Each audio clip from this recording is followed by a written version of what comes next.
Hi guys, welcome back to my YouTube channel. എല്ലാവരും സുഖമായിട്ടിരിക്കുകയാണോ?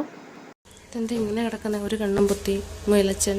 ഇന്നത്തെ vlog ഒരു പ്രൊഡക്റ്റീവ് ആൻഡ് സാറ്റിസ്ഫൈയിങ് വ്ളോഗാണ്. കാരണം സ്കൂളൊക്കെ പൂട്ടി.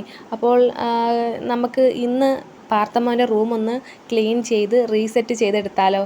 അപ്പം ഇതാണ് ഇപ്പോഴത്തെ ഈ റൂമിൻ്റെ അവസ്ഥ, കോലം, കാര്യങ്ങളൊക്കെ നിങ്ങൾ കണ്ടല്ലോ. അപ്പം നമുക്ക് ഇത് ഓരോന്നോരോന്നായിട്ട് പണികൾ തുടങ്ങാം. ആദ്യം തന്നെ നമുക്ക് പഴയ ബുക്കുകളൊക്കെ മാറ്റിവെക്കാം. ഇനി അടുത്ത വർഷം ഇത് നിറയെ പുതിയ ബുക്കുകളും പുതിയ ടെക്സ്റ്റുകളും ഒക്കെ കൊണ്ട് നിറയേണ്ട ഒരു ഷെൽഫാണിത്. ഞാൻ ഈ താളുകൾ മറിച്ച് നോക്കുന്നത് എന്താണെന്ന് അറിയാമോ? ഉപയോഗിക്കാത്ത ബുക്കുകളൊക്കെ ഉണ്ടോ എന്നാണ് നോക്കുന്നത് കേട്ടോ.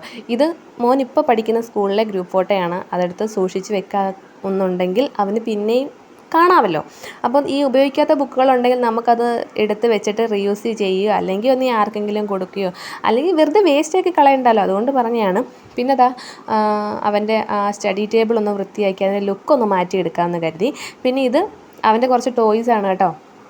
ഒരു വിൻറ്റേജ് മോഡൽ കാറും പിന്നെ BMW പിന്നെ ഒരു വണ്ടിയുണ്ട്. ഇതെന്ത് വണ്ടിയാണെന്ന് എനിക്കറിയത്തില്ല. ഇത് BMW കേട്ടോ.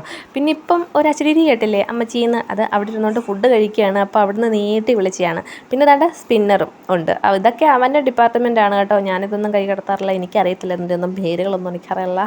പിന്നെ ദാണ്ട ഞാനിവിടെ ഒരു നമ്മുടെ വാൾപേപ്പർ ഒട്ടിക്കാമെന്നാണ് കരുതിയത്. അപ്പോൾ വാൾപേപ്പർ ഇല്ലാത്തത് കൊണ്ട് ഞാൻ പിന്നെ എൻ്റെ കയ്യിൽ നിന്ന് വേറൊരു പേപ്പർ വെച്ചിട്ട് ഞാൻ ഒട്ടിക്കാമെന്ന് കരുതി. പിന്നെ നമ്മുടെ ഈ ടെക്സ്റ്റൊക്കെ വെച്ചിരിക്കുന്ന ഷെൽഫ് എല്ലാം ബുക്കൊക്കെ പറക്കി മാറ്റിയപ്പോഴത്തേക്കും തന്നെ അവിടെ ഒരുവിധം ക്ലീൻ ആയെന്ന് പറയാം. ഇനി കുറച്ച് പണികൾ മാത്രമേ ഉള്ളൂ നമുക്ക്.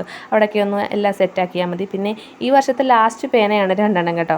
അത് ഞാൻ എടുത്ത് വെച്ചിട്ടുണ്ട്. പിന്നെ നമ്മുടെ ആവശ്യം കഴിഞ്ഞിട്ടുള്ള ബുക്കുകളും ടെക്സ്റ്റുകളും പേപ്പറുകളും അലക്കുലത്തെ സാധനങ്ങളെല്ലാം പറക്കി ഈ കവറിനകത്താക്കിയിട്ടുണ്ട്. ഇത് നമ്മൾ കൊണ്ടുവന്ന് കളയത്തതൊന്നുമില്ല. അവിടെ കൊണ്ടുവന്ന് നമുക്കിവിടെ പഴയ സാധനങ്ങൾ സൂക്ഷിച്ച് വെക്കുന്ന ഒരു സ്ഥലമുണ്ട്, അവിടെ കൊണ്ടുവന്ന് വെക്കും കേട്ടോ. അപ്പോൾ ഇതാണ് നമ്മുടെ റൂമിൻ്റെ മൊത്തത്തിലുള്ളൊരു ലുക്ക്. ഞാനിതിൻ്റെ എനിക്കിതേമാതിരിയുള്ള അലക്കുലത്ത് പണിയൊക്കെ ഇഷ്ടമാണ്. അപ്പോൾ ഈ ടേബിളിൻ്റെ മുകൾ ഭാഗമൊക്കെ ഒന്ന് മാറ്റി അവൻ്റെ ടോയ്സൊക്കെ നിരത്തി വെച്ചു. അപ്പം ഇന്നത്തെ വീഡിയോ വ്ളോഗ് എല്ലാവർക്കും ഇഷ്ടപ്പെട്ട് കാണുമെന്ന് ഞാൻ കരുതുന്നു. ഹെൽപ്ഫുൾ ആയിട്ടുണ്ടെങ്കിൽ ലൈക്ക് ചെയ്യുക, സബ് ചെയ്യുക, ഷെയർ ചെയ്യുക. അപ്പോൾ നമുക്ക് വീണ്ടും അടുത്ത വീഡിയോ ആയിട്ട് കാണാം.